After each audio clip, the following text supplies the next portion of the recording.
아이톡시가 진행하고 있는 주 사업은 게임 퍼블리싱 사업과 유통 사업입니다. 새롭게 추진하고 있는 우크라이나 재건 사업이 있습니다. 인플리커 플랫폼은 리퍼블리싱한 게임에 사실 유저들이 다시 돌아오게 해야 되는데 광고가 아니라 인플루언서들이 방송을 통해서 저희 게임들을 홍보해서 다시 들어오게 하는 전략이고요. 세계 최초로 플렉서블 마이크로 LED 마스크인 카일루멘의 총판을 계약하게 되었습니다. 전쟁 이후에 한국 기업 최초로 현재 합작법인을 세워서 사업을 추진하게 되었습니다. 한국과 우크라이나 간의 양국 간의 이 재건 사업이 여러 가지 추진된 게 있는데 여기에 이제 대표적인 저희가 합작 성공사를 남겨서 한국 기업들이 진출하는데 저희가 좀 도움이 되는 창구가 되고 싶습니다. 특별한 기업 강의 기업 특강. 안녕하세요 주식초등학교 여러분, 오늘의 특강을 맡은 전봉규입니다.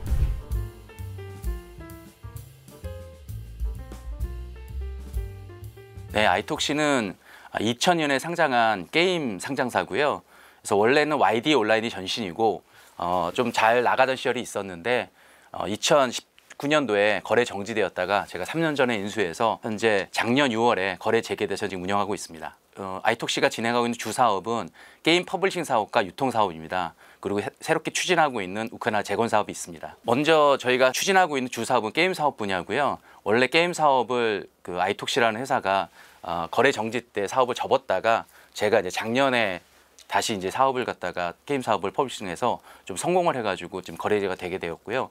현재 그 게임 사업에서 저희 주력 분야는 리퍼블리싱이라 해서 죽었던 게임을 다시 살리는 거, 그리고 거기에 게임 인플루언서 마케팅을 곁들인 인플루언서 마케팅 플랫폼인 인플리커라는 플랫폼을 운영하고 있습니다. 저희가 게임 사업으로 4년간 접었던 거를 다시 이제 성공시켰는데요. 성공시킨 주 전략은 크게 두 가지가 있습니다. 첫 번째는 리퍼블리싱 전략이고 두 번째는 인플리커라는 건데요. 리퍼블리싱은 이제 사실 게임 유저들이 이미 알려진 게임들을 매출이 죽어 있는 거를 다시 되살려서 저희가 초기 브랜드 마케팅 적게 들게 가성비 높이는 전략이라고 보면 되겠고요. 두 번째 인플리커 플랫폼은 그 리퍼블리싱한 게임에 사실 유저들이 다시 돌아오게 해야 되는데 유저들이 돌아오게 하는 걸 광고가 아니라 인플루언서들이 방송을 통해서 저희 게임들을 홍보해서 다시 들어오게 하는, 저희 게임 안에서 하는 전략이고요. 사실 게임 회사 입장에서 초기 마케팅 비용이 많이 들어갑니다. 많이 들어가다 보니까 주로 이제 앞광고에 해당되는 광고비도 나가고 구글이나 이런 데 UA 광고도 나가니까 그 비용들이 너무 과다하다 보니까 사실 성공하기 좀 어렵거든요. 그래서 사실은 저희 쪽에서는 구독자 10,000명 이하의 소형 인플루언서들이 아무래도 열심히 하다 보니까 그 친구들한테 후불형 성과급제를 보상을 도입해서 이걸 열심히 하다 보니 홍보해서 저희 쪽에서는 한 인플루 4,000명인 사람이 저희 3달 만에 한 9억 10억을 받아간 사례가 생겨났거든요. 그러다 보니까 소형 인플루언서들이 와, 여기서 이렇게 다른 데 가서 대접을 못 받는데 열심히 하는 거를 자기가 성과를 받는구나 해서 저희께 많이 알려져서 좀 성공한 전략이 하나가 되었습니다. 먼저 이제 게임 사업부에서는 저희 전략으로는 인플리커 플랫폼이 저희의 이제 핵심 기술력이 되겠습니다. 그래서 인플리커는 저희 2년 동안 자체 게임들의 여러 가지 적용을 해서 굉장히 고도화를 시켰고요. 그리고 이제 올해 하반기서부터는 현재 베트남, 대만, 중국, 한국 게임사의 외부 아웃소싱을 팔아서 내년부터는 이 수수료 매출 수익이 나오게 발생될 예정이고요. 그래서 사실 이 인플리커라는 이 플랫폼이 향후에 게임 체인저가 될 수 있는 저희의 주력 사업으로 지금 키울 생각을 갖고 있습니다. 두 번째 유통 사업 분야의 저희 아이템은 세계 최초로 플렉서블 마이크로 LED 마스크인 카일루멘의 총판을 계약하게 되었습니다. 이 카일루멘 마스크 총판은 카이스트와 7년 동안 이제 개발하고 아모레퍼시픽이 투자를 해서 누적 투자가 한 230억 정도 됐고요. 11월 5일 날 저희 이제 총판 계약을 해서 런칭을 해서 현재 온라인 판매, 인플루언서 공동 구매, 해외 수출을 지금 이제 하고 있습니다. 기존 LED 마스크 제품 대비 3배 이상의 임상 효과가 있어서 지금 굉장히 제품에 자신이 있습니다. 그리고 세 번째 우크라이나 재건 사업은 사실 제가 이제 개인적으로는 96년도부터 러시아, 우크라이나, 카자흐스탄에서 사업적으로 많이 인연을 맺었고요. 우크라이나에서는 제가 LG 장학키즈, 코로나 진단키트 수출 등을 통해서 인맥들이 많이 쌓여 있습니다. 그러다 보니까 제가 전쟁 이후에 한국 기업 최초로 현재 합작법인을 세워서 사업을 추진하게 되었습니다. 먼저 이제 BFG에 대해서 설명을 좀 드리면 BFG는 이제 베레잔 플로트 글라스의 약자고요. 우크라이나 수도에서 동쪽으로 70km 떨어진 베레잔 시에 있는 유리산업단지 클러스터입니다. 그래서 거기에 생겨난 핵심 공장이 이제 판유리 공장이고요. 현재 우크라이나는 전쟁 전에 판유리를 70% 이상을 러시아, 벨라루시에 수입하고 있었는데 유일하게 있던 동부에 있는 도네츠크에 있는 공장이 러시아에 점령당하면서 현재 우크라이나의 판유리 공장이 전혀 없는 상태입니다. 근데 아시다시피 전쟁이 나면 대부분 이제 건물도 깨지지만 폭격 소리에 유리창이 다 깨지다 보니까 현재 굉장히 판유리 수요나 유리 수요가 굉장히 폭증한 상태인데요.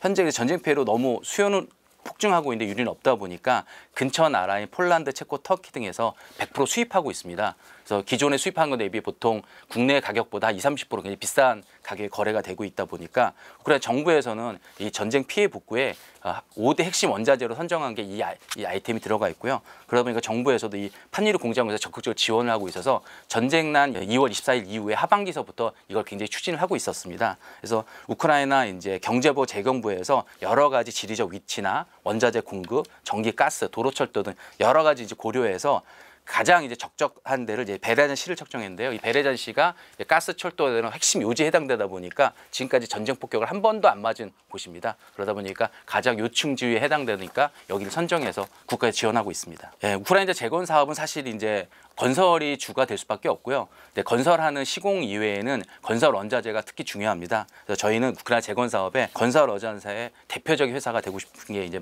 그 목표고요. 두 번째로는 이런 이제 사실 이 유리 공장이 굉장히 돈이 많이 투자가 들어가는 게 보니까 우리나라도 KCC랑 LS 한 2개의 회사뿐이 없습니다. 그렇게 여러 회사가 투자할 수 있는 건 아니다 보니까 한번 자리 잡으면은 한 몇십 년 동안 먹거리 사업으로 충분히 자리매김할 수 있다고 보기 때문에 저희의 이제 한 20년간의 안정적인 수익 창출이 가능하다고 보고 있습니다. 세 번째로는 이제 한국과 우크라이나 간의 이 양국 간의 이 재건 사업이 여러 가지 추진된 게 있는데 여기에 이제 대표적인 저희가 합작 성공사를 남겨서 한국 기업들이 진출하는데 저희가 좀 도움이 되는 창구가 되고 싶습니다. 예, 지금 이 사업 계획에 대해서는 PwC가 세계적인 컨설팅 기업에서 여러 가지 검토를 해서 합적 재무제 리뷰를 마쳤고요. 현재 그 완공하는 목표는 2026년 2분기가 완공 목표입니다. 연간 22만 톤 생산이 목표고요.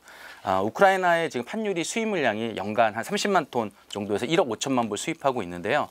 전쟁 이후에 연간 이제 사실 판유리 예상하는 수요는 한 65만 톤, 70만 톤 정도 됩니다. 돈으로 따지면 한 35억 불 정도 되고요. 저희가 양산 가능한 목표를 따지면 한 1억 불 매출에 22만 톤에서 35% 정도의 시장 점유율을 예상하고 있습니다. 그리고 이제 이 수입산 판유리가 아무래도 6불대 지금 거래되고 있는데 스퀘어미터당 현재 이 정부에서는 그 수입산 판유리보다 한 20, 30% 저렴하게 한 20%대 그 내수 수입 대체 효과, 내수 진작이 되니까 이런 걸 지금 현재 희망하고 있는 상태입니다.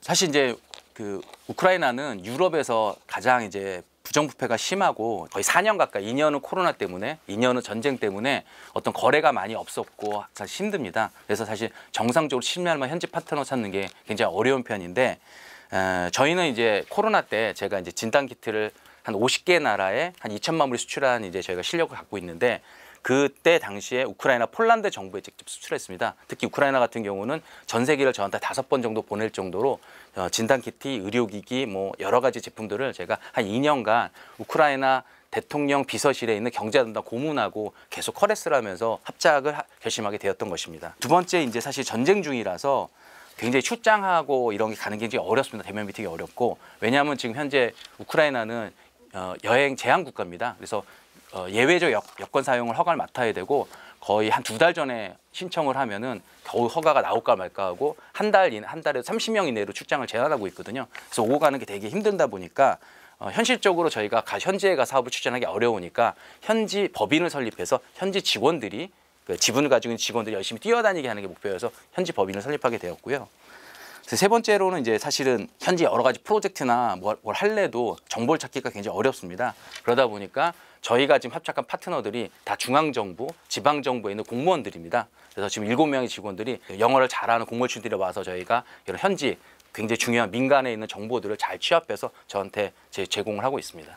매일매일 들어온 공습병보가 울리고요. 예, 그다음에 이제 그 전기도 제한 송전이 돼서 아무래도 전력시설을 많이 파괴하다 보니까 하루에 한 2~3시간 정도 내지는 뭐 일주일에 2~3번 정도가 뭐 정전되거나 송전됩니다. 근데 그 정보를 정부에서 미리 알려주고 다 문자들이 오다 보니까 지금은 이제 뭐 대피하라 방공하라는 거에 대해서 전혀 그냥 알람이 오는 정도로 우리가 미세먼지 오는 경보 오듯이 뭐 그 정도고요.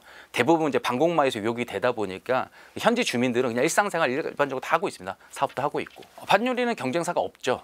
예, 전혀 없습니다. 판유리는 지금 이제 새롭게 전무한 상에서 지어지는 거 보니까 주변에서 이제 지려고들 많이 하지만 이제 아무래도 국가에서 그 적절한 위치나 지원해 주는 게 이제 오로지 프로젝트 이거 하나고요. 나머지는 민간 쪽에서도 공장이 한 2개 정도는 더 지어져야 됩니다. 이 전체를 커버하려면 요 정도 생산 라인이 3개 정도는 지어지는 게 우크라이나 내수에 다 충분한 이제 되다 보니까 더 지어져야 되지만 현재는 경쟁사는 없다고 보면 되겠습니다. 저희가 이제 사실 현지 법인을 세운 위에 한 3가지 저희의 전략을 세웠고요. 맨 먼저 하나는 사실 뭐 저희가 수출하고 무역을 하는 회사다 보니까 우리나라 한국 제품을 좀 팔아야 되니까 좀 K 프로덕트를 좀 팔자 파는 건데, 사실 전쟁 중에 어려운 거니 그 나라에서 뭐 필수적으로 쓰고 있거나 가장 그래도 살만한 것들을 가장 개발해서 하는 거를 이제 추진하고 있었고요. 맨 처음에 저희는 이제 우선 KG 모빌리티의 픽업 트럭이 그쪽에서 지금 사실은 많이 수요가 있거든요. 그래서 이걸 중앙 정부에는 조달청하고도 협약도 맺고, 현재 특장차 1위인 회사가 있습니다. SKS 그룹이라고. 그쪽에서도 경찰청, 소방청이 납품하는 용도로 픽업 트럭이 수요가 많아서 저희가 지금 거기에 대해서 현재 입찰도 계속 참여되고 있어서 아마도 뭐 연초에는 저희가 좋은 결과를 볼 수 있을 것 같고요. 그리고 이제 우크라이나에서 제일 큰 드럭스토어가 있습니다. 우리나라 지금 올리브영 같은 곳인데 에바라고 전국에 1200개 매장이고 독보적인 회사인데, 거기에 저희가 이제 한국 화장품을 KBT 존을 이제 하는 거를 협약을 맺었고, 이번에 이제 제가 출장 가서 네이처 리퍼블릭, 제가 네이처 리퍼블릭에 대한 5개 나라 총판을 받은 게 있는데, 동유럽하고 중앙아시아 쪽에 그쪽에 지금 납품 계약을 해서 12월 달에 첫 선적을 합니다. 그리고 세 번째로는 우크라이나가 이제 지금 현재 춥기도 하고 에너지 문제도 많다 보니까 발전기 수요가 많은데, 우리나라에서 이제 뭐 귀뚜라미 보일러 보국전자들이 그 CHP 발전기로 해서 열병합 발전기가 있습니다. 뭐냐면 난방도 되고 발전도 되는 요게 나와서, 사실 이거에 가장 필요한 데는 이제 전쟁난 우크라이나다 보니까 다들 그거를 좀 팔기를 원하고 있고요. 지금 그걸 이제 샘플링해서 이제 그쪽도 굉장히 관심이 있어서 현재 관심 있는 기업들은 세 곳하고 현재 그 판매 협상을 하고 있습니다. 두 번째 전략은 저희가 아까 말씀드렸다시피 건설 원자재 쪽이니까 제가 건설 원자재 쪽에서는 판유리 공장에서 투자하는 이제 전략을 꾸미고 있고요. 두 번째는 이 판유리 공장에 들어가는 원료가 규사인데, 우크라이나가 최대 규사 광산 단지입니다. 이 규사는 사실은 우리나라 보면 실리카에 해당되는데, 이 실리카는 저순도 실리카와 고순도 실리카가 나눠집니다. 저순도 실리카는 판유리에 들어가는 규사로 쓰여지고, 고순도 실리카는 우리나라 디스플레이나 태양열 발전지에 들어가는 굉장히 고부가 가치의 실리카로 팔려집니다. 순도 한 95% 이상은. 그래서 이 고순도 실리카 광산이 대부분 많이 있어서 그거를 개발해서 현재 가공한 다음에 유럽 쪽에 수출하는 게 제가 목표하고 있는 2차 목표이기도 합니다. 그리고 세 번째는 이제 이런 걸 통해 저희가 기원 쌓은 네트워크와 그 경험을 토대로 한국 기업들에 저희가 이제 컨설팅하고 진출하는 창구가 되려고 노력하고 있고요. 현재는 한국에 있는 상장사 2곳, 하나는 이제 소방 설비하는 곳, 하나는 이제 통신 장비 납품하는 곳 해가지고 현재 계약을 맺어서 현지와 파트너와 합작법이나 저희가 한 것처럼 이렇게 맺어줘가지고 현재 계약을 맺은 상태고요. 요거는 이제 그쪽에서 발표가 나야지 제가 발표를 하다 보니까 저희는 컨설팅 계약을 맡고 컨설팅 수수료를 받고 해드리고 있습니다. 그리고 건설회사 대형 세 곳도 그쪽에서 들어갈 하도급 회사나 정보를 하는 거에 대해서 저희가 컨설팅을 제공하고 있습니다. 사실 이제 현지에서는 내년 1월 20일 날 트럼프 취임 이후에 거의 한두 달 이내에 종전이나 휴전 협상이 될 걸 다들 전망하고 있습니다. 제가 이번에 가는 바르샤바 키우 기차 안에서도 이 완행 기차인데 굉장히 많은 사람이 타는데, 예전에 제가 3월 달에 갔을 때는 폴란드 사람, 우크라이나 사람이 많았는데 지금은 거의 절반이 유럽 사람들로 저였습니다. 미국 사람, 유럽 사람들 와가지고 다들 이제 재건 사업이 추진될 거라고 보고, 그러니까 우크라이나 재건 사업의 규모가 1,000조 원 이상으로 이제 추정되고 있다 보니까 굉장히 많은 데들이 뛰어들고 있고요. 그래서 이제 사실 한국 기업들도 나가야 되는데 아직은 좀 사실은 여행 제한도 돼 있고 하다 보니까 저희가 이제 우선은 곧 그 단기간 그런 한 몇 달 동안의 기간을 저희가 좀 가장 많은 정보를 제공해드리고 좀 그런 게 가능할 것 같습니다. 그렇죠. 지금 우선은 우크라이나는 뭐 아까도 서두에 말씀드렸다시피 좀 부정부패도 심하고 이제 부패지수가 높다 보니까 거기서 모든 이제 정치인들이나 기업하는 사람들이 대부분 뭘 다 할 수 있다고 얘기합니다. 대부분 현실적으로는 모든 걸 할 수 있는 사람은 없으니까 그런 면에서 참 조심해야 되는 분야가 참 많이 있고요. 또 회사 차원에서도 전쟁이 났다 보니까 멀쩡한 회사들이 많이 문을 접은 상태가 많습니다. 중소규모 회사 대부분 좀 정상적 영업이 안 되다 보니까, 그럼 이제 할 수 있는 파트너들이 되게 제한된 대기업분이 없고, 그 대기업들은 굉장히 기회가 되게 많이 있거든요. 사실 그런 대기업들이 아마도 1월 20일 날 이 어떤 여러 풀리고 종전이 되면 저희는 아마 좀 후순위로 밀릴 거거든요. 사실은 당연히 이미 유럽 기업도 다 이제 하려고 하니까, 좋은 이 유리공장 같은 것도 현재 벌써 유럽 기업 3곳이 저희가 빨리 늦으면 하겠다고 이제 줄 서 있는 상태다 보니까 좀 드리자면은 좀 종전이 들어간다기보다는 좀 미리 좀 앞서가서 좀 접촉도 하고 이런 걸 해야 되지 않을까, 그렇게 좀 생각되고 있습니다. 아이톡시의 경영 방침은 아이톡시만의 좀 플랫폼이나 뭐 사업 모델이나 이런 IP를 굉장히 좀 창출하려고 노력하고 있고요.